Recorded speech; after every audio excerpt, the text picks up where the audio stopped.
¿Necesarios para una misión peligrosa? Den un paso al frente. Debe ser horrible tenerme y después perderme.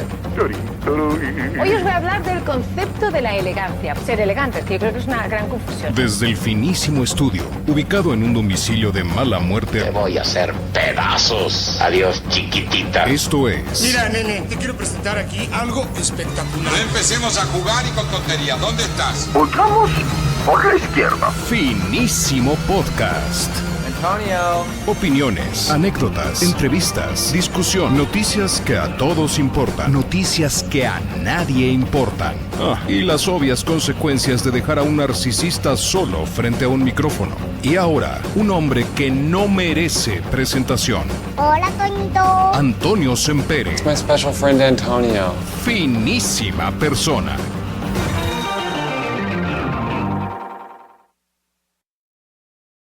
Intro kilométrico, tiempo kilométrico para entrar al aire porque los fierros famosos nos hacen malas jugadas, la plataforma nos notea. Kilométrica invitada no solo por su estatura física y su presencia imponente, sino por su largo historial como una pensadora más allá del común de ustedes, el lumpen social que ahí nos está viendo. Una persona generosa en demasía, una persona admirable por todos los ángulos y sobre todo una amiga queridísima. Desde el fondo de mi corazón me da un placer más allá de cualquier explicación que yo les pueda dar, recibir aquí a Adina Chelminsky. ¿Cómo estás, queridísima? Finísima persona, necesito empezar con algo. No se me hizo tan kilométrico la intro y a lo mejor tiene que ver porque los hombres miden lo kilométrico muy diferente a lo que lo vemos las mujeres. Totalmente. ¿Te refieres a cuando vamos a pescar y preguntan de qué tamaño es la pesca, verdad? Exactamente, no se me hizo tan kilométrico. 100%. No, o sea, ¿de qué tamaño era la trucha? No, hombre. Era un charal. Un charalito en la vida real. Un minnow, como dice por acá. ¿Cómo estás, Adina? Qué gusto verte. Me encanta verte, queridísimo amigo, mentor, Antonio Sempere, que para quienes no te conocen en persona, avalo que el mote finísima persona no es falso. Es absoluta y totalmente una descripción de tu finísima persona. Para que no le crean al invitado de antier, a Ramón, que se dedicó a desmentirle, a manchar mi buena reputación desde tiempos de la universidad. Para que vean que no, que hay dos lados de cada historia, y en ocasiones más de uno, del lado que me favorece, que son los que me interesan. Y hablando de hablar lo que a uno le favorece, Adina, o sea, creo que todos hablamos de las cosas que nos van bien. A ti quiero decir con todo gusto y con todo orgullo que me gusta ver no solo lo bien que está yéndote en el ámbito personal, con esa familia increíble que tienes, con esa vida tan ejemplar que llevas, sino que además tantas cosas, tantos proyectos que emprendes y los llevas a una conclusión y acaban detonando en cosas que realmente marcan vida, diferencian la vida de las personas. No solo voy a hablar de La Burra Arisca, que es el proyecto donde realmente empezamos a colaborar más estrechamente, aunque ya nos conocíamos desde Shark Tank, ¿te acuerdas? Conocíamos los shows de reacción en Shark Talk, sino que además siempre nos hemos seguido en redes sociales. Yo te leía desde Huffington Post y todas esas cuestiones y decía yo, qué bárbaro, esta mujer realmente pone las cartas sobre la mesa y después llega y te explica de qué va cada una y no te habla por hablar, te habla con conocimiento de causa, se va a las raíces de la situación. Publicas después de acontecimientos tristísimos del 7 de octubre un libro interesantísimo que debería ser lectura obligada para todas las personas que quieran entender un poquito de dónde estamos hoy día como mundo y de dónde viene esta cuestión que va más allá de que es que si hay sionistas y si hay extremistas islámicos y si hay esto. No, es una cuestión de comprender a las personas desde lo más básico, y tú no lo hiciste con investigación bibliográfica nada más, o sea, te fuiste a meter a donde están los cocolazos, ¿no? Entonces, creo que hablando de eso, me lleva a pensar en que si has estado activa en redes sociales, porque te veo inquieta en ese sentido, habrás notado que el cambio del discurso, no sé, yo ya no reconozco mucho las redes sociales que eran cuando entramos en este rollo, ¿eh? Mira, yo creo que tú y yo nos conocimos por primera vez en redes sociales. Podrá tener 15 años. en donde era un mundo completamente diferente, en redes sociales, mucho más amigable. Te voy a decir, cuando hablamos y hablamos afuera del aire un poquito de este tema del nivel del discurso, creo que la primera pregunta que nos tenemos que hacer es si es solo el nivel del discurso en redes sociales y estamos exagerando la realidad, o si es el nivel del discurso al que nos estamos enfrentando en la vida real, porque serían dos tratos completamente diferentes. Uh-huh. Tristemente, yo le apunto al segundo. Creo que, y aquí voy a ser muy, muy cliché, por el algoritmo, por la polarización, por el manejo político, o a lo mejor por una naturaleza humana muy gacha, estamos llegando a un nivel de discurso violento, no solo en las redes sociales. Si fuera solo las redes sociales y sales a la calle y todo está bien y asumes todo que son bots y trolls y gente apagada, pues ahí la solución sería apagas las redes sociales, te sales de las redes sociales, te metes a las redes sociales cuando quieras ser masoquista y te sales cuando quieras tener tranquilidad. El problema aquí es que el discurso se desborda de las redes sociales y se va hacia la vida real. Y eso es muy, muy, muy preocupante. Y aquí te pido que escojas algún tema, el que quieras, de algidez política y social actual, cualquiera. Y que me digas que no está revuelto de una agresión y violencia que tiene que ver, yo creo, con la incapacidad de dos cosas. La primera, de escuchar al otro, y la segunda, de entender que la realidad es muchísimo más compleja de lo que puedes leer en un tweet. Tocas este tema, me viene a la mente, acaba de suceder lo de Ceci Flores, ¿no? O sea, sí. La mujer que, la verdad, admirablemente hace lo que el gobierno no hace y se pone a buscar a su hijo desaparecido. Pasa las de Caín, vive amenazas de muerte, tiene problemas de salud, se enfrenta a todos los obstáculos posibles. Encuentra, al parecer, ya por fin los restos de su hijo y después viene, o sea, veo gente en redes sociales manejando un discurso de ataque a ella y es donde digo, wow, o sea, esto va más allá, o sea, ya, olvídate, ya se perdió toda dimensión de lo humano y de lo que antes yo quería llamarlo el decoro, ¿no? Una forma distinta de conducirse ok, hay partes extremas que pueden ser graciosas para ti o pueden ser, te pueden dar un capital social en el ámbito donde te metes, pero esto va más allá, esto me rebasa por todos los ámbitos, ¿no? Y dices tú una palabra que puede parecer del siglo XIX, pero que a lo mejor deberíamos de retomar, que es la palabra de decoro.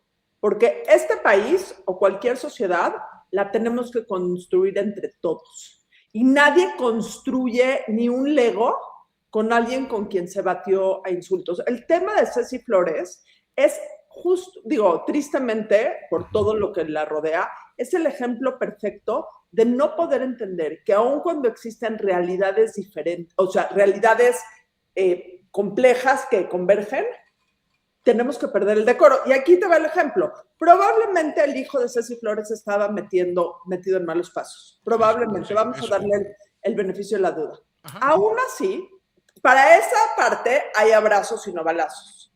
Y aún así, esta es una mujer que ahora sí, haya sido como haya sido, le matan al hijo y el gobierno durante, son 6, 7 años, no le da respuesta, no le da camino, no le da solución, y ella tiene que ir a buscar a su hijo. Y no es el tema aquí no es Ceci Flores, el tema aquí es que Ceci Flores es una de 130,000 o de 150,000 madres que tienen hijos o hermanos o padres desaparecidos y que están buscando estos restos para darles, o sea, para poder tener, y aquí es la palabra de decoro, de darles el decoro de un final digno. Se nos ha olvidado ese tema de dignidad y de decoro, que suenan palabras de abuelitos, pero que es la única manera de construir una sociedad. El hecho de que su hijo haya estado metido o no en malos pasos no, es otra historia. Es otra historia. No quita el hecho de que ninguna mujer se merece excavar con las uñas la tierra para buscar los huesos de su hijo y que encontró no sé cuántos miles de restos de otros hijos en el camino. Sí, en el proceso se ha topado con una cantidad de situaciones que, aunados a los hechos de cosas como el Rancho Izaguirre y los 43 de Ayotzinapa y todos estos, es una vorágine de un caso tras otro, tras otro, tras otro, tras otro. No para ese tren. Y siempre en aras de analizar los números fríos y decir, es que tantos muertos y 400 zapatos, se nos olvida la dimensión humana. Y creo que la dimensión humana es el primer punto donde deberíamos partir. Me acordé ahorita, recién vimos la película de Nuremberg, Sí. que obviamente da lecciones muy, muy puntuales sobre ciertas cuestiones que uno debe analizar a la hora de poner en tela de juicio el comportamiento humano, en este caso una situación súper extrema como fue el holocausto nazi de la Segunda Guerra Mundial, pero donde analizas que, ok, si detrás de cada uno de sus acusados, ¿qué hay? Hay un sistema, una ideología, hay un montón de cosas, pero hay seres humanos que tienen familias.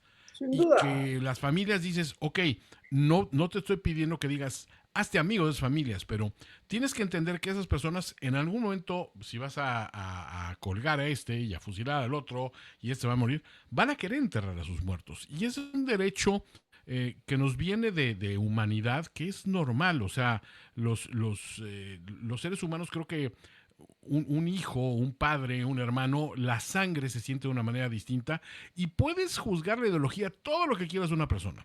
Puedes cuestionar sus motivos y decirle eres lo peor que ha dado la sociedad, pero el aspecto humano no debes perder nunca esa dimensión, porque entonces es tener esa regresión y es caer en lo que creo que tú y yo estamos percibiendo. Yo al menos pienso que la gente se ha conducido ya de una manera tan valemadrista y tan hostil y tan deleznable en redes sociales, ahí me incluyo, por supuesto, que a la hora de interactuar con seres humanos en el ámbito real dice, pues voy a comportarme igual, ¿no? O sea, eso me hace popular o mencionable o relevante en redes, pues yo voy a ser exactamente igual en la sociedad. Y se nos olvida que la sociedad se rige por leyes muy distintas a la de los ámbitos digitales, ¿no?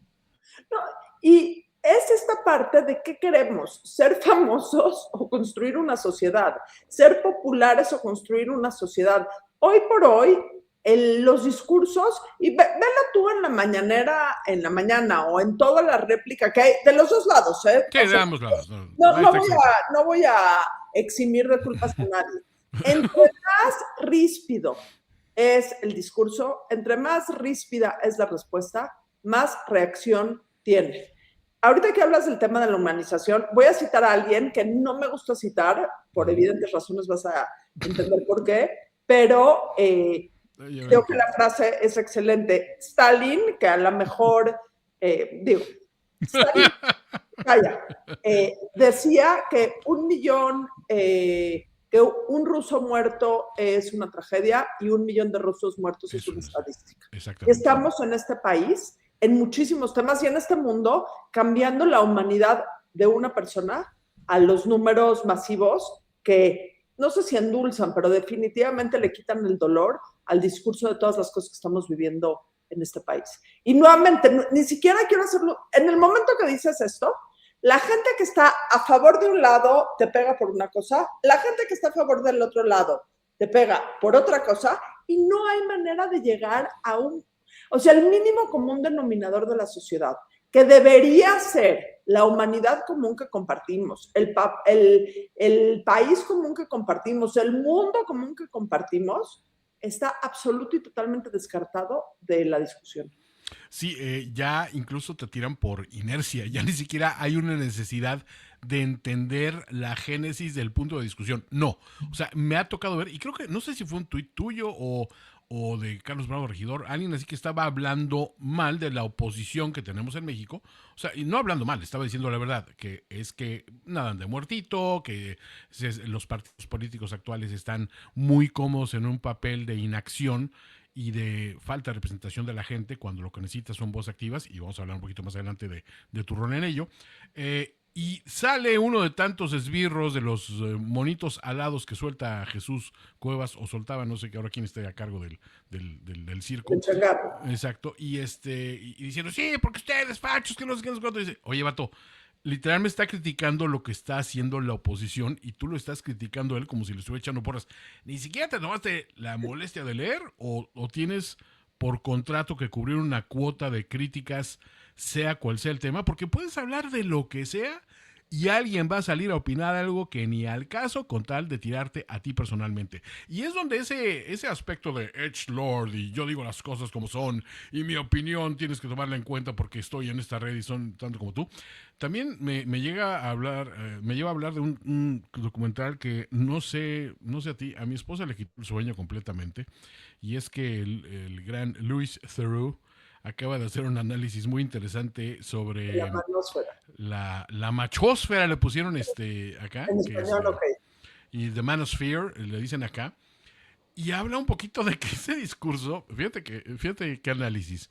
Yo estaba viendo que muchos de los mensajes de estos tipos son: empodérate, haz dinero, sobresale, haz ejercicio. Entonces, o sea, hasta ahí dices, hasta ahí vamos muy bien, ¿no? O sea, busca manera de ganar, de ser siempre mejor. Y dices, oye, es muy benéfico para algunas de las personas, y ves a tipos ahí que dicen, no, yo estaba perdido y no sabía qué hacer con mi vida y mi hermano se había suicidado y yo no tenía trabajo, estaba viviendo en mi coche y todo, pero él me enseñó que hay un camino, hay una vuelta. Y dices, hasta ahí qué padre. Y de repente ves que el discurso, dices, ok, pero resulta que ese bonito paquete viene envuelto en una capa de misoginia, de antisemitismo, de intolerancia, de homofobia, de xenofobia, también en muchos casos, de racismo, de clasismo, que dices, oye, vato, ahora sí que iba bien el paquete, pero cuando lo abrí resultó que era otra cosa por completo. Pero el que abrió el paquete no fuimos ni tú ni yo, sino que fueron nuestros hermanos, primitos, sobrinos, chavillos de 11, 12, 13 años. Y esto desemboca en una situación, dices, esta es una educación que están recibiendo a nivel de redes sociales, y es otra vez el discurso mancillando el mensaje que podía ser positivo y se va por otro lado, ¿no? Lo que pasa es que creo que ya llegamos a un momento en donde el mensaje no importa.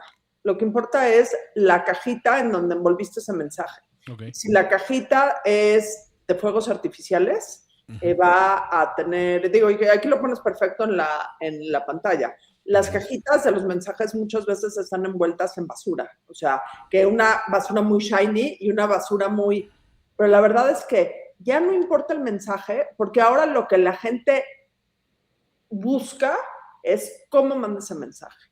Y ya es un círculo vicioso en donde en donde se alza el nivel de la voz en vez de alzar el nivel del discurso.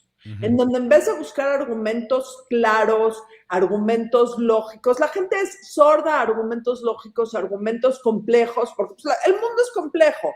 Y escucho perfectamente bien los argumentos ríspidos y vendibles. Y odio entrar a esto que voy a decir, porque mis hijos van a decir que demuestra mi edad. Y sí demuestra mi edad. O sea, pero el aprender historia y realidad contemporánea en base a videos de 35 segundos en TikTok no es particularmente la mejor manera de estar informado.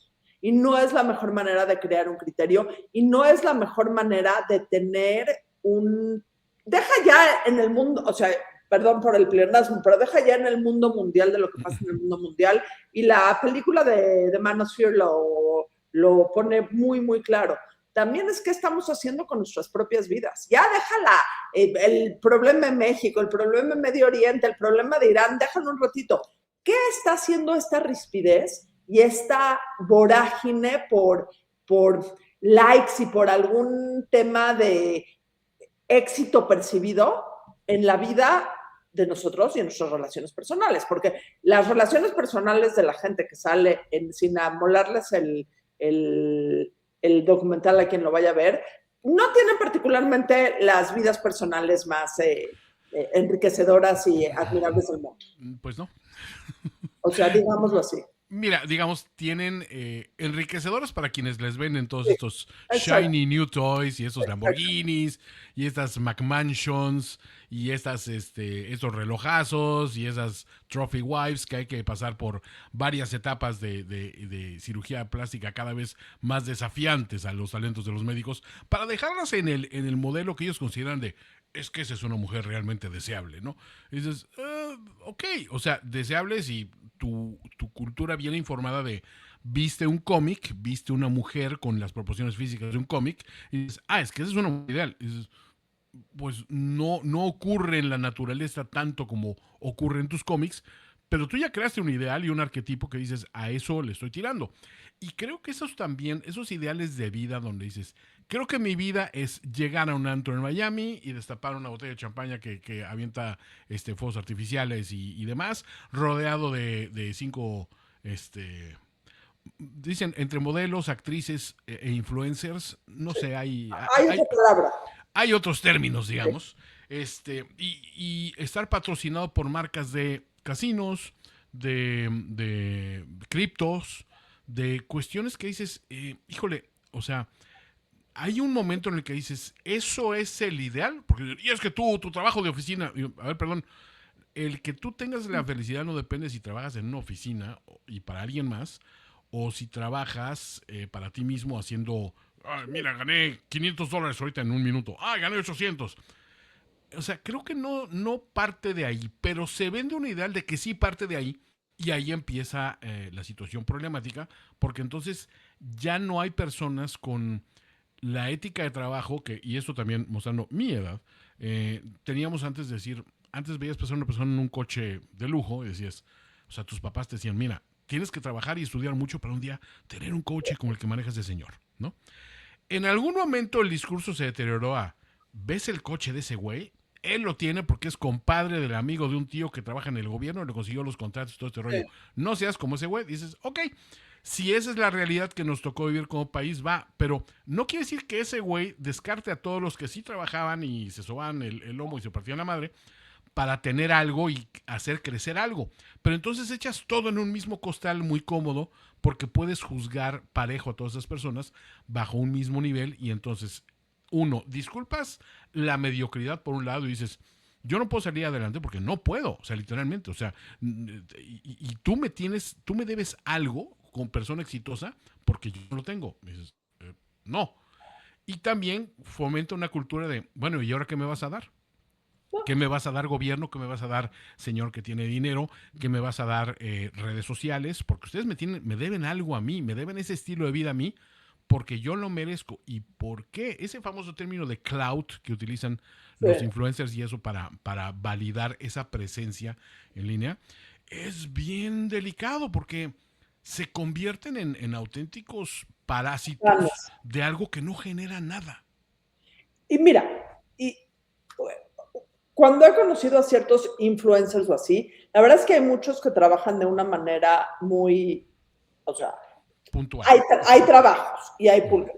Pero mame absoluto por tener y por pertenecer es una debacle muy perniciosa, para demostrar mi edad, a todos los niveles de las relaciones personales. Y, o sea, desde la relación, es más, te lo voy a llevar, desde la relación de uno contigo mismo, porque entonces un hombre que no puede tener a la mujer de caricatura, con las de caricatura y ese gran coche, se siente absoluto y totalmente fracasado. O sea, desde ese punto de valía personal. Es un beta, dicen ellos. Sí, hasta el tema de país. Porque ahorita que estabas hablando de este coche pasar porque es tío del primo, etcétera, etcétera. O ves estas fotos, ves estos videos de la gente que está actualmente en el poder, por no mencionar nombres, que son exactamente iguales a los que estaban en el poder hace 30 años. Igualitos. Y criticaban ellos por sus excesos y sus valores, y lo único que criticaban es que ellos no eran los que tenían esos excesos, y eran los únicos que, o sea, no eran los que podían tener esos excesos y demostrar esos excesos. Entonces se vuelve, o sea, a fin de cuentas, el mínimo común denominador que es aburrido y que parece discurso, sí es un punto importantísimo en la vida personal, en la vida social y en la vida política del país. O sea, regresar a ese tema de valores fundamentales como hilo regidor de lo que estamos haciendo y de lo que queremos construir con nuestras vidas y con la gente que nos rodea. Me acordé de Django Unchained, de la escena donde aparece Jamie Foxx, Django, montado a caballo, y llega a la gran hacienda del el terrateniente, interpretado por DiCaprio, y entonces el sirviente de este señor, que es Samuel L. Jackson, está enojadísimo porque dice, es que ese, ese no dice afroamericano, dice una palabra equivalente, N. ajá, ese N-word, dice, está montado en un caballo. Y el otro le dice, ¿tú quieres montar en un caballo, fulano? Dice, no, yo lo que no quiero es que él lo monte. Claro. Entonces, güey, o sea, ¿a qué nivel de rencor y a qué de rencilla y de falta de orgullo estás para decir, no quiero, o sea, no estoy en contra del hecho, estoy en contra de que yo no estoy participando del hecho? Y hay algunos que dicen, ni siquiera me voy a entretener ideas de que yo me voy a meter en una sala VIP del aeropuerto. Yo quiero que se meta alguien que no debería estar ahí de acuerdo a lo que tú piensas. Y dices, oye, pero espérate, son los mismos de antes, como bien dices. O sea, antes militaban con otros colores, pero son los mismos vatos, ¿no? Entonces dices, no va por ahí. Y esto, Adina, me lleva a hablar, obviamente, forzosamente, de algo que yo me acuerdo que hace, pues ya debe ser más de un año, tú hablaste o expresaste, me parece que en un tuit, diciendo, o sea, veo la situación política en mi país y me aterra, o sea, veo los resultados, veo a la gente y está horrible y quiero participar y quiero entrar y quiero hacer algo, pero no sé por dónde entrarle. Corte A, estás activamente participando para que haya una nueva fuerza opositora en este país, una nueva fuerza política, un nuevo movimiento que, por lo que leo, busca despertar conciencias que llevan muchísimo tiempo dormidas en un cierto sector. El sector, vamos a llamarlo ese sector apático de, bueno, pues son los de siempre, es que haga lo que haga, no pasa nada, bueno, y le estás infundiendo una cuestión de, no, espérate, si nos organizamos sí podemos tener una fuerza de cambio, creyendo en un proyecto y anteponiendo los intereses ideológicos y el culto a la personalidad, no, anteponiendo eso, las necesidades reales que tenemos como país. Lo que he leído se ve muy interesante, pero cuéntanos un poquito más de dónde sale esa necesidad, que creo que es de lo que tú percibes en tu país, porque tu país te duele, ¿no? Mira, te voy a contar la historia tal cual. El 2 de junio del 2024, cuando fueron las elecciones presidenciales, como a las 9:10 de la noche, pues me di cuenta que Claudia Sheinbaum ya había ganado, pero mi lógica mental era cuán peor se puede poner, hablando de qué iba a pasar con el Congreso, con el Congreso Federal. Entonces me fui a dormir y dije, pues ya, o sea, esto es lo peor que va a quedar. Cuando nunca digas eso, nunca digas eso, Adina. Nunca, es salar las cosas. Como a las 4 de la mañana me levanté y empecé a scrollear en Twitter, en X, y cuando me di cuenta de a lo que habíamos llegado, me di un ataque de histeria.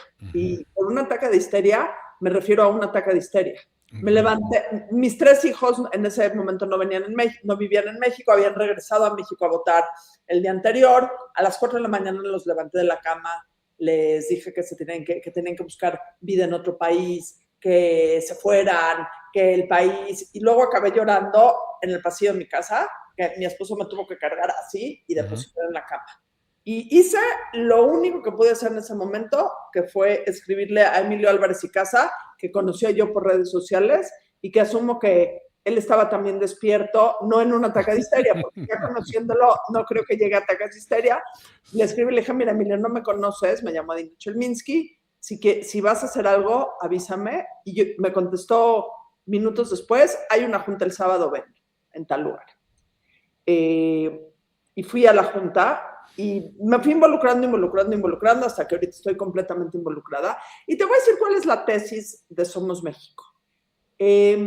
La sociedad civil ha dejado en manos de los políticos la política, que debería ser así, pero no tenemos políticos en México. O sea, con otros políticos debería ser así. Sí, o sea, no sé, a lo mejor en Dinamarca, y ni siquiera creo, porque en todos los países en donde la democracia funciona, hay un tema de accountability y hay un tema de involucramiento en niveles políticos de diferentes maneras. Y en México la verdad es que lo hemos dejado.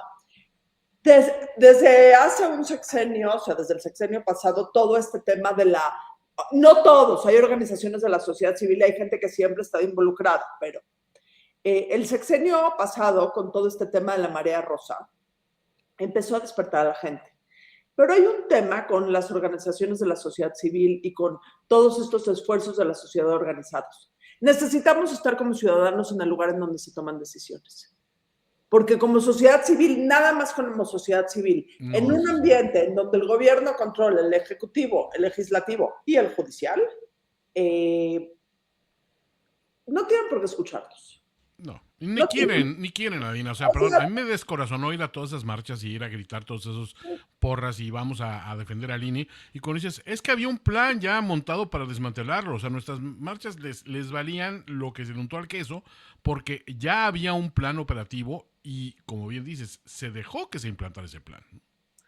Entonces tenemos que formar opciones políticas que estén a la altura de las necesidades de este país, y que estén a la altura de lo que los ciudadanos necesitamos. Y necesitamos como ciudadanos tener voz. Ahora, voy a ser muy clara. Es imposible aquí te diría aquí en China, pero en China las cosas políticas son distintas. Pero es imposible en cualquier lugar del mundo tener un partido solo de ciudadanos. Porque la política es muy complicada, muy, muy complicada. La política en México es muy complicada. Entonces necesitamos, y es lo que somos México, es una alianza entre 3 sectores sociales. Un sector político, un sector profesional, porque en México se nos ha olvidado que pues, para tomar decisiones en Pemex necesitas ingenieros en petróleo, y para tomar decisiones en el IMSS necesitas expertos en salud pública. O sea, y lo dijiste tú hace unos minutos en algún momento, es mucho más importante la fidelidad que la capacidad. Entonces necesitamos regresar la capacidad a este tema de técnicos electorales y políticos, y la tercera parte son ciudadanos. Y estamos tratando, ya acabamos con los requisitos, de crear una nueva fuerza electoral que sea parte de esta oposición muy disminuida que hay en este país. Porque, seamos sinceros, tenemos un gobierno que no está a la altura, pero tenemos una oposición que, salvo contadísimas excepciones, tampoco está a la altura.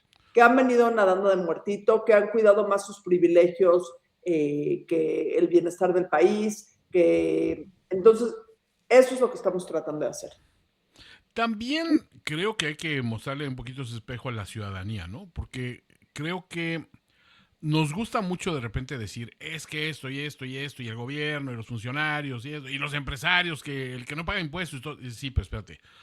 ¿Dónde estás a la hora de votar? ¿Dónde estás a la hora de reclamarle a la persona que te representa y reclamarle directamente? O sea, ¿por qué creemos que México es el día de las elecciones votas y se acabó tu participación? O sea, creo que también hay un problema por ahí, ¿no?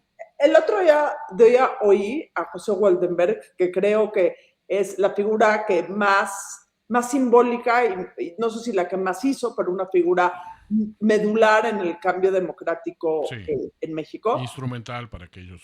Y haciendo no sé si es un mea culpa, pero un análisis bastante riguroso del problema de esta transición democrática de México en el año 2000, o sea, cuando Zedillo anuncia que Fox por primera vez, bueno, no sé si por primera vez gana la oposición, pero por primera vez le dan chance a la oposición de... Le reconoce que ganó. Le reconoce que ganó. En estos 26 años hubieron 2 grandes problemas de la democracia. Uno, pintarle a los ciudadanos que la democracia es ir a votar y ya. Tú vas, votas, eres un ciudadano. Una vez cada 3 años, una vez cada 6 años. Trabajo hecho, tú ya no necesitas. No, la democracia es diaria. Es en tu actuar personal, es en la rendición de cuentas que le exijas del gobierno, es en estar participando en el bache de tu colonia o en las decisiones de Palacio Nacional, pero tenemos que estar participando. Algo muy bueno que tiene el sistema político americano, que me queda claro que no es perfecto. No. Dista mucho, pero hay un tema, hay una frase que básicamente permea, yo creo que mucha de la educación, es all politics is local, en donde política no es solo el presidente, política es el bache de tu casa, política es quien te representa en tu colonia, política son las decisiones, o sea, de ahí para el real. Entonces, el primer tema, el primer gran error de la transición democrática en México fue, uno, pintarnos que votar, o sea, ¿ves como el Sena si te vas? Sí. Votas si te vas. Votas si te vas. Y ya. Y el segundo gran tema, y es ineludible, y no podemos explicar el fenómeno de Morena si no entendemos esto, es que la vida democrática no dio pie a una mejor vida para la mayor parte de las personas.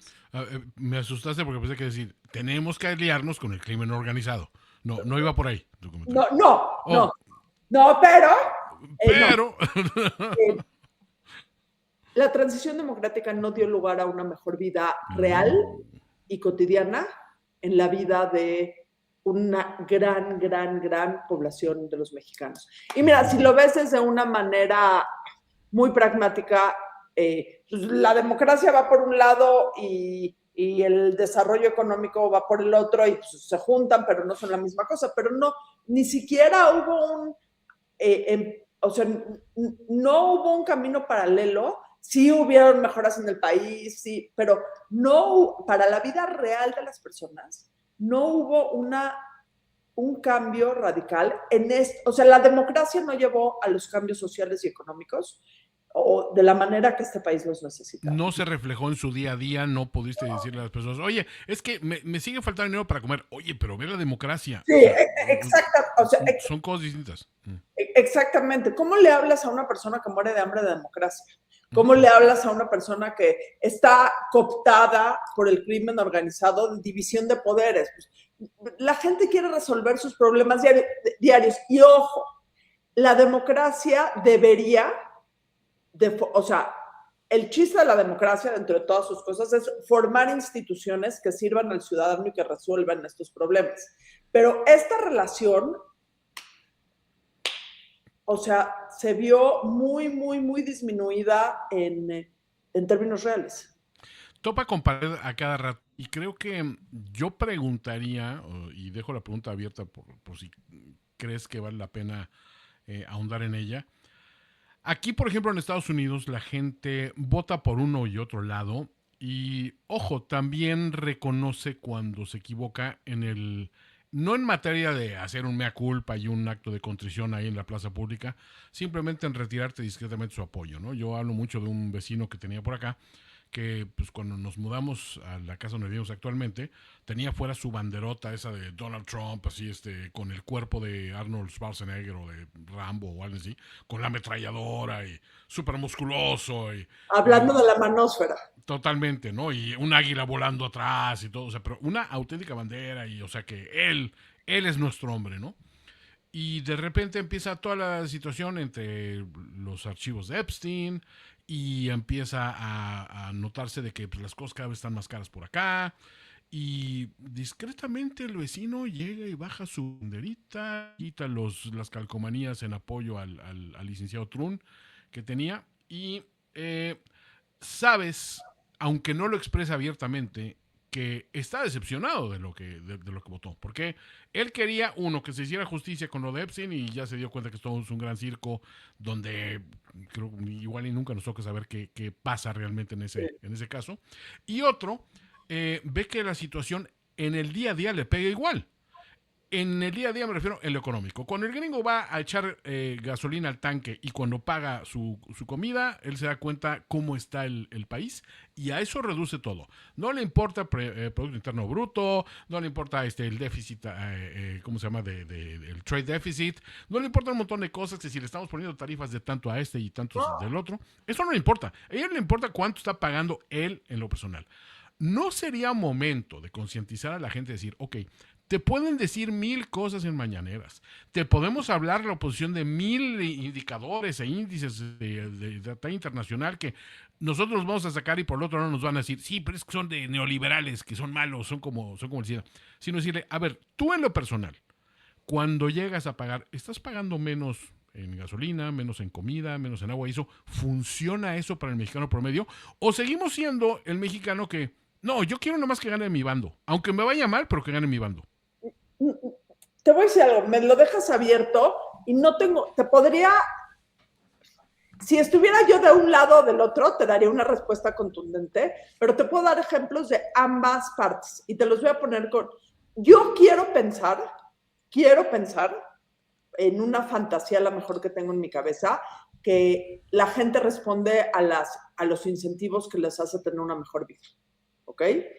Que aquí juega a favor y en contra de lo que está haciendo hoy el gobierno, porque sí, necesarísimos en muchos lados los programas de apoyo social. Totalmente. O sea, y que son ya constitucionales y nadie los va a quitar. Y ojo, muchos de ellos se generaron desde antes que llegara Sin duda, sin duda. Entonces, a mí me gustaría decirte que la mayor parte de las personas toman decisiones en base a su bienestar personal y no al discurso dogmático que les... Te voy a contar una historia, ¿ok? Hace un par de años todavía estaba López Obrador, creo que Claudia estaba en campaña, me fui de viaje a Ixtapas y Guatanejo y por alguna razón me regresé sola al aeropuerto, ya no sé si mis hijos se regresan, por alguna razón estaba yo sola con el taxista y estábamos pasando por algún lugar en Zihuatanejo donde tiempo antes había pasado un huracán o una inundación y se había deshecho el área. El puente que llevaba a los niños a la escuela se había caído, o sea, un acabose absoluto y total. Y me está diciendo la persona que me está llevando, un caballero muy agradable, que cuando pasó esto, el licenciado López Obrador fue al pueblo y les prometió que iba a cambiar y que el puente, etcétera, etcétera, y que entonces él le vivía muy agradecido al licenciado López Obrador, y le pregunté, ¿y arreglaron el puente? Y me dijo, no. Mira. Pero vino. Y sí puedo entender esa parte, porque también puedo entender que a lo mejor no con esta importancia, pero además de comer y además de servicios de salud y además de seguridad, sí hay una parte enorme de México que no se ha sentido vista. Y en el momento que alguien los vio, sí es un tema que les da cierta valía. Ahora, yo creo que cada vez más una familia que recibe apoyos del gobierno y que alguien se enferma y que no hay manera de resolver el problema, de resolver el tema de salud en el sistema de salud y que lo tienen que medio arreglar en el sistema privado, no hay cantidad de dinero que te den para que te alcance. Entonces yo creo que eventualmente la realidad tiene que permear, pero es una realidad muy compleja, Toño, porque es una realidad que tiene que ver con la realidad real y con la realidad percibida que con el México que cada uno vive, que para gran cantidad de mexicanos, el México que viven es un México terrible. Y ¿cómo se llama cuando ves en el desierto un mirage? Un espejismo. Y los espejismos que reciben muchas veces parecen reales. Y no tiene que ver ni con capacidad, no tiene que ver con ningún nivel, tiene que ver con una realidad muy terrible que tenemos que cambiar, porque creo que hay la posibilidad de tener un gobierno que pueda hacer, perdón que lo diga en inglés, pero es una frase, no sé cómo se dice en español, talk the talk and walk the walk, o sea, no es una u otra. Hay algo que decir a favor de el acto presencial y de ahora sí que caminar en el lodo y tomando una frase muy célebre, mirar a las víctimas de frente sin mezquindades. Sí. Pero por eso yo considero que este es el gobierno más ruin que hemos tenido. En un historial de tremendos gobiernos ruines, ¿eh? Sí. Porque para mí, te voy a decir, puedes hacer muchas marrullerías. Todos las han hecho. Todos han robado, todos han matado, todos han desfalcado, todos han arruinado. Va. Muy pocos le han brindado tales esperanzas y tales ilusiones de que ahora tú vas a ser el escuchado. Ahora tú vas a ser el prioritario. Ahora yo estoy aquí contigo para que veas que esto es cierto. Ahora tú eres la base que vamos que va a constituir la columna vertebral de este país. Sobre ti vamos a crear nuestra iglesia porque tú eres importante.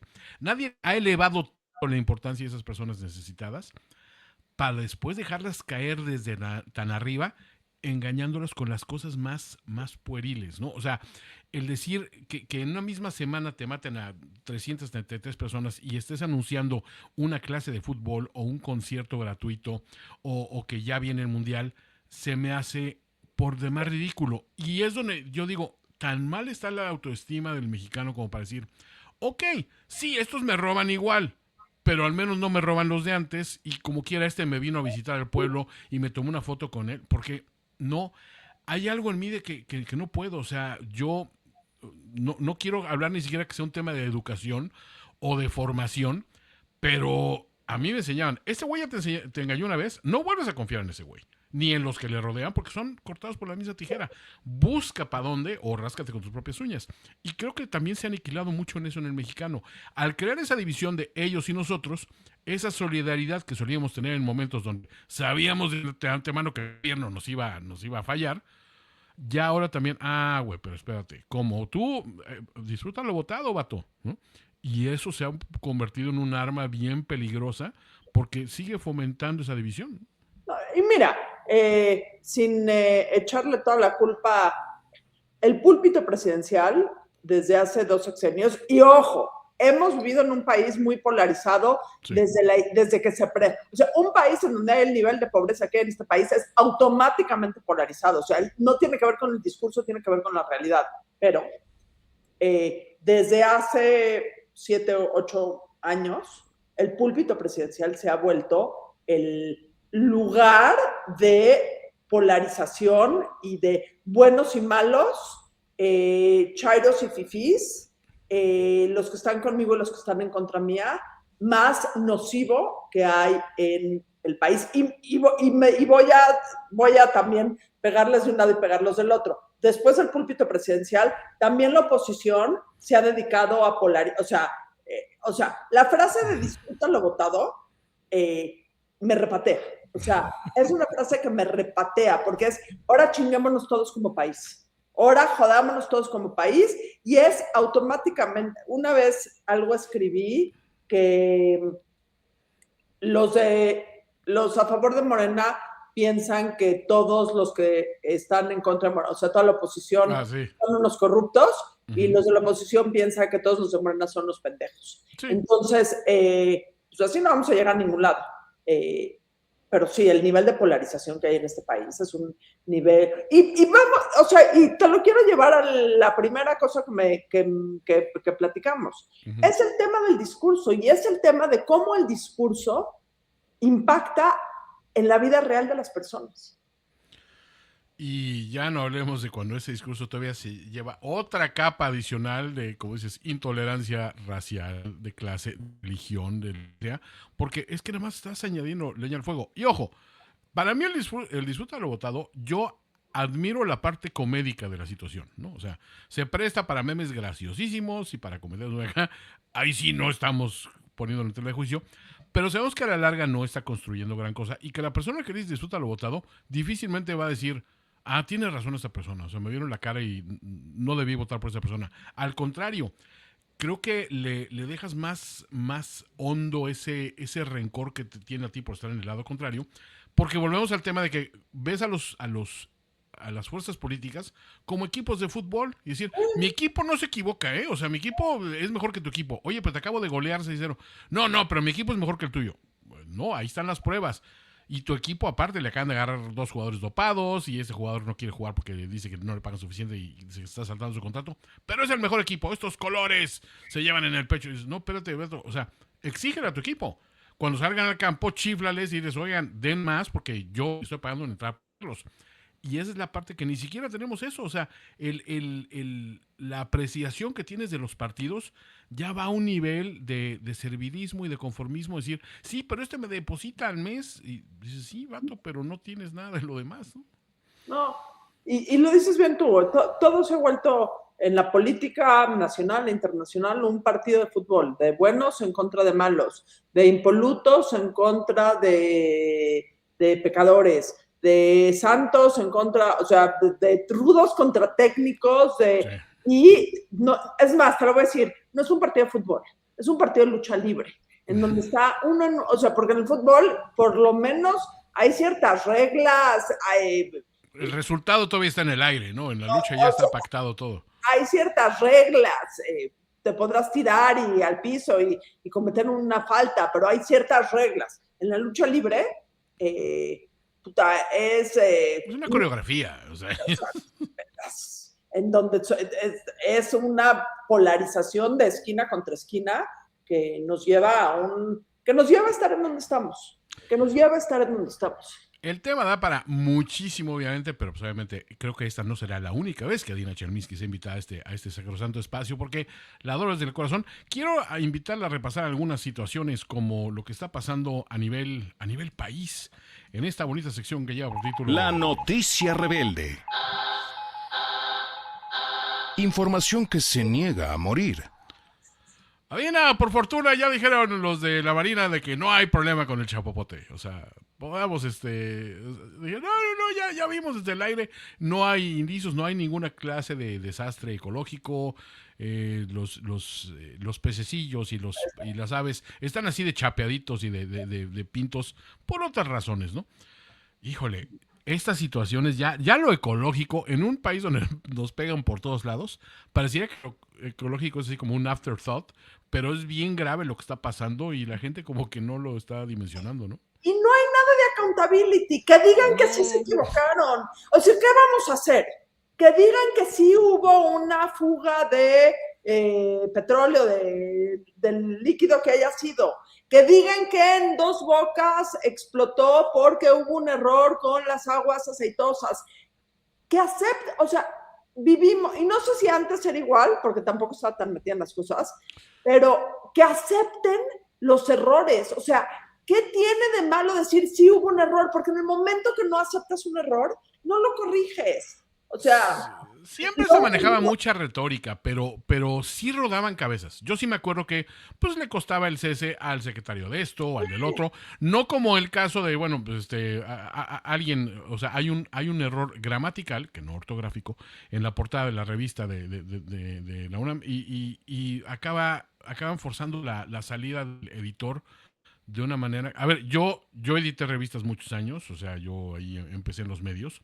Les puedo decir que cuando se va un error en portada, un error gramático, como en el caso de Desoyan y Desoyan, la responsabilidad final sí recae en el editor, pero no es el último paso. Hay una parte de corrección de estilo, todavía en preprensa dicen, oye, pues acabamos de revisar esto aquí. O sea, se le fue a una cadena de errores y no debería costarle la salida al editor. Y en este caso, como es una cuestión que se puede manejar cómodamente por la vía política, acaban forzando la salida de alguien que dices, oye, perdona, es una persona de capacidad probada, ¿no? ¿Por qué haces eso, no? Alguien me contestó, leí tu tweet y luego puse algo y alguien me contestó, la UNAM es el único órgano, no sé, es la única institución en donde es más grave un error ortográfico que plagiar una tesis. 100%. O sea, porque alguien, o sea, todo eso es una conversación, porque alguien dijo, no es el gobierno, es la UNAM. O sea, digamos, la UNAM es el único cuerpo de decisiones colegiadas, si es que hay así, o la única institución en donde plagiar una tesis no pasa nada. Les dolió el tema de el utilizar la palabra desollar, sea como sea que se conjugue en el presente posperfecto. Les molestó esa parte, porque pone en evidencia en el que en este país se desuella gente. O sea, pues sí. O sea, es la verdad, es que conocer las masacres son masacres. Y el otro día le estaba yo diciendo a un amigo, lo dije en el podcast, ¿no? De que pues, a lo mejor el problema es la retórica, que si el gobierno diera las cifras de muertitos en lugar de muertos, pues no pasaría nada, porque nuestros muertitos tan folclóricos. Y hubo 363 muertitos por violencia este fin de semana, ¿no? No pasa nada, o sea, la gente lo dimensiona de otra manera. Pero aquí ya parece una burla, ¿no? Porque dices, sí, ponen en evidencia algo que es un tema real, pero aquí lo importante es la ortografía. Creo que debemos ir a esas plagiadas y si detectamos un error ortográfico en la tesis... ¡Ay, sí! ¿Sabes qué? Eres un genio. Por favor, quien tenga acceso a la tesis de Jazmín Esquivel, hágame favor de revisar si hay y luego te corrigen, que no es un error ortográfico, es un error gramatical. Entonces, si hay un error ortográfico gramatical en la tesis de Jazmín Esquivel, ayúdenos para ver si así sí Se maldiera. Oye, oye, pues digo, si le costó la chamba al editor, lo justo es que le cueste la tesis al ponente, ¿no? Digo, creo que, poniendo las cosas en la justa balanza. Pero eso en lo tocante a noticias, o sea, como dices, la falta de responsabilidad, no pasa nada. O sea, en otros gobiernos, yo me acuerdo del pozo Ixtoc, que estuvo derramando petróleo y encendido durante años y años y años, no había forma de quitarlo. Y ellos dijeron, sí, a ver, la regamos por esto y esto y esto. Aquí siempre son unos pernos, un contratista externo, un señor que iba pasando por ahí, un rayo. No, espérate, o sea, este gobierno en algún momento se tiene que equivocar. Nunca ha habido un acto real de reconocer. Nos equivocamos porque la persona al mando de esto y esto y esto no estaba capacitada para desempeñar su cargo. Cosa que es evidente a ojos de todo el mundo. Y es comprobable, pero nadie dice, ¿no? Y que es la única manera de rectificar el camino. Uh-huh. O sea, ese es el dentro de todo, depende el día de la semana que me preguntes cuál es la cosa que más me molesta al gobierno, te voy a dar una respuesta distinta, claro. Pero el grado de soberbia que hay, de voy derecho, no me quito, todo lo hago bien, en donde no hay la capacidad de rectificar o de aceptar errores. Toño, si tú trabajas en una empresa en donde tienes un empleado, y que no se nos olvide que el gobierno es nuestro empleado, en donde tienes un empleado que la caga constantemente, uh-huh, y que te dice que él no acepta los errores, pues ¿qué haces? Lo corres, ¿cómo mejoras? ¿Cómo rectificas? ¿Cómo solucionas? ¿Cómo encuentras realmente? Una pregunta que yo me hago es, no sé cuál de las dos respuestas prefiero, si el gobierno es lo realmente tan soberbio y pendejo como darse cuenta que no está actuando mal, o si piensa o si sí en privado sí manejan las cifras reales y las causas reales y piensa nada más que la ciudadanía es lo suficientemente pendeja como para no darse cuenta. No sé cuál de las dos cosas preferiría. No sé cuál prefiero. Yo me inclino a pensar lo segundo. O sea, creo que nadie es tan ciego como para decir, eso nos lo estamos haciendo de maravilla, ¿verdad, viejo? No creo que vaya por ahí.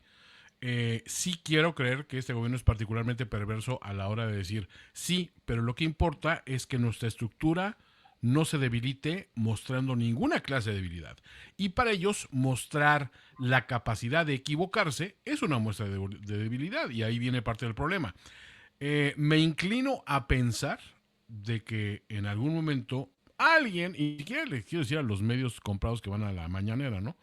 Alguien va a poder exponer algo que sea tan imposible de ocultar, llámese a nivel, o sea, ojalá y no, ¿verdad? Porque no se le sea eso a nadie, pero una tragedia nacional o un derrumbe catastrófico a nivel económico. O sea, hay muchos escenarios donde las palabras que puedas decir al respecto van a sobrar.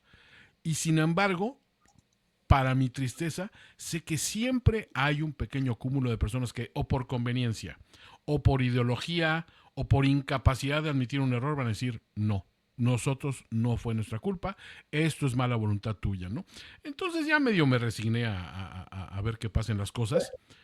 Tú eres más sensato que yo. Perdón que lo liga con cosas que has dicho hace algunos minutos.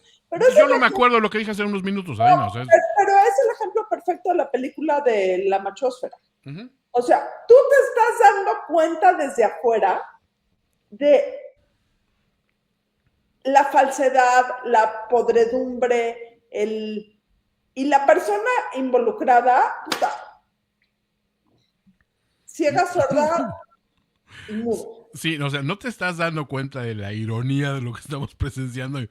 No, o sea, ellos están, así que volando por el impulso de su propia retórica y el aire caliente que sale de sus declaraciones grandilocuentes, pero no hay en ningún momento un momento de decir, oye, me estoy dando cuenta de que lo que digo no tiene ninguna clase de sustento y no es sostenible a largo plazo. Y creo que espero, sinceramente, que ese largo plazo, que ya lleva 7 años y va para los 8, en algún momento empiece a demostrar que hay más personas como tú que están interesadas en cambiar las cosas. Antes, vamos a ir a la última sección antes de dejarte ir, porque es necesario recordarle a alguien. Borra tu cuenta. En un mundo donde todos tenemos derecho a expresarnos, queremos expresarte que borres tu cuenta. Borra tu cuenta.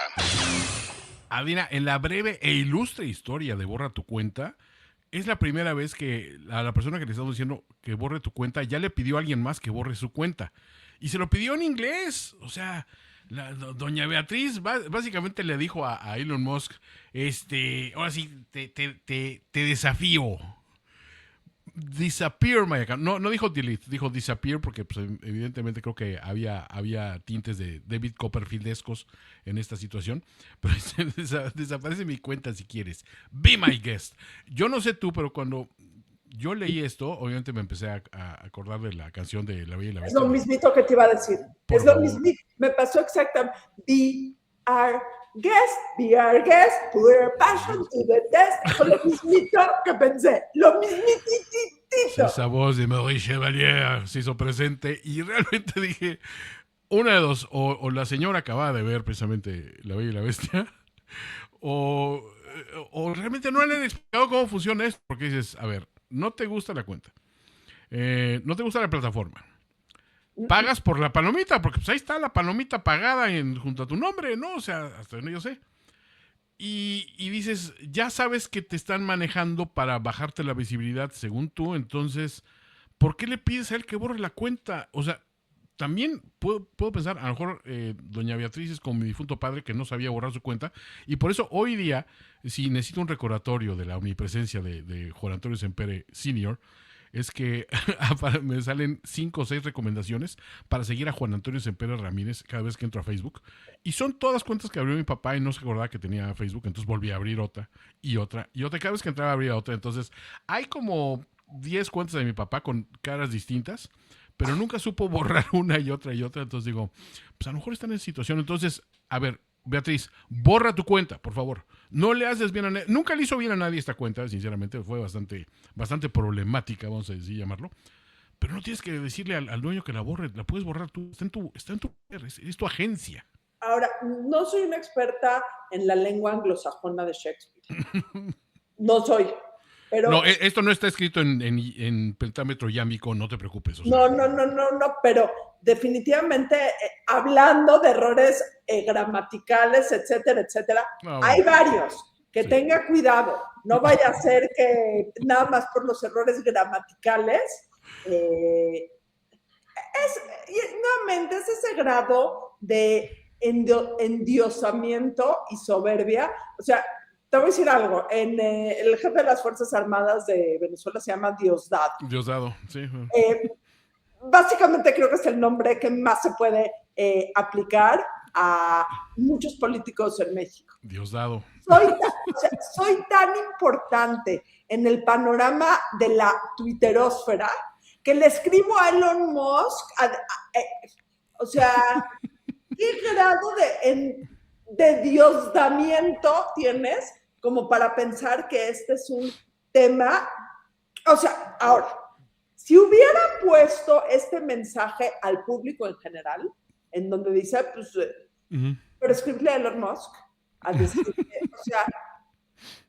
o sea, yo también le escribo a veces a Justin Bieber, no creo que Justin Bieber me va a contestar. O le escribo a George Clooney, no creo que George Clooney deje a su esposa por mí, porque, o sea, ¿qué grado de endiosamiento? Él se lo pierde. O sea, terriblemente. Diosdado Noroña, me gusta, fíjate, Diosdado Delgado, Diosdado Monreal. Sí, es una buena iniciativa, ¿eh? El país de los diosados. De los diosados, totalmente. O sea, o endiosado, también digo, para darle otra cuestión de aquí, porque, mira, sabemos que las redes sociales son para los narcisistas. Sí. Pero creo que también tenemos que entender de que ya llegó, señora, ya pasó su momento, ya deje que alguien más brille, deje que brille el... Bueno, a ver, yo la verdad todavía no sé si el esposo de Claudia es real o es inteligencia artificial o es un androide de protocolo o una cosa así, porque no le he oído espetar una sola palabra, o sea, no sé, o sea, te lo digo sinceramente. Pero déjenlo que él hable, o sea, a lo mejor él también, digo, a lo mejor él no toca la guitarra como su mujer, pero a lo mejor él, pues no sé, ella la guitarra y él maracas o algo así. En fin. Adina Chelminsky, sé que es una persona, aparte de condescendiente con el peladaje como yo, y dices, voy a bajar de mi Olimpo para endulzar con mi presencia este bonito podcast. le escribí a Elon Musk a Le decir, dijiste, Elon Musk, ¿cómo puedo entrar al podcast de Sempere? Porque no me dejó entrar la plataforma hace rato. Recuérdanos un poquito, redes sociales, todo lo que quieras promover de lo que estás haciendo, por favor. todo lo que quiero promover, Todo. haciendo todo, redes sociales, en Twitter y en Instagram, @adinachel. Tengo un Substack en donde escribo, que es adinachel.substack.com, que escribo sobre México, escribo sobre la situación en Medio Oriente, escribo sobre mi vida. La Burrarisca, que es el podcast que tengo, Burras Ariscas en todas las plataformas. Y Somos México, somos mx.org.mx en todas las plataformas, para que se enteren, se involucren, para que podamos construir entre todos un país mejor. Déjame nada más acabarte de decir algo en temas de política, porque creo que es importante. Muchas veces cuando empecé este camino de adentrarme en la vida política del país, mucha gente me ha dicho, ¿para qué? ¿Para qué? ¿Y todo para qué? ¿Para qué lo haces? No va a funcionar, no sirve de nada. Está demasiado cooptado el poder, está demasiado... Y pueden tener un punto de razón, pero la única otra opción que tenemos hoy es cruzarnos de brazos. Y esa es la única que no es opción. Cruzarnos hoy de brazos al ver la debacle que está viviendo este país no es opción. Magnífico mensaje para cerrar. Yo nada más te quiero reiterar que, bueno, aparte de ser mi querida amiga, sé también de que tú vas a llegar lejísimos en esta cuestión de Somos México y todos los esfuerzos que te propones, porque siempre que aprendes algo, lo haces que funcione, al menos a ojos de quienes te admiramos y te queremos. Cuando llegue ese momento de que seas la mandamás de este país, nada más quiero decirte una frase y te la dejo pensando nada más. Juan Antonio Sempere, embajador en San Martín. Nada más. O sea, piénsalo, sopésalo, discútelo con tus allegados.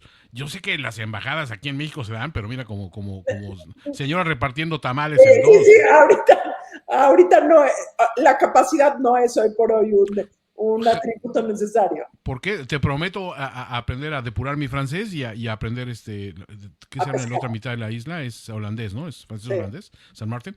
Y es bien bonito, fíjate. O sea, y digo, creo que yo haría un bonito papel como embajador ahí. Les enseñaría a hacer mis frijoles charros. Que son de mi amor, tú haces un bonito papel en todos los lugares en donde estás. No, sí te quiero decir. Por eso te adoro, Cherminsky.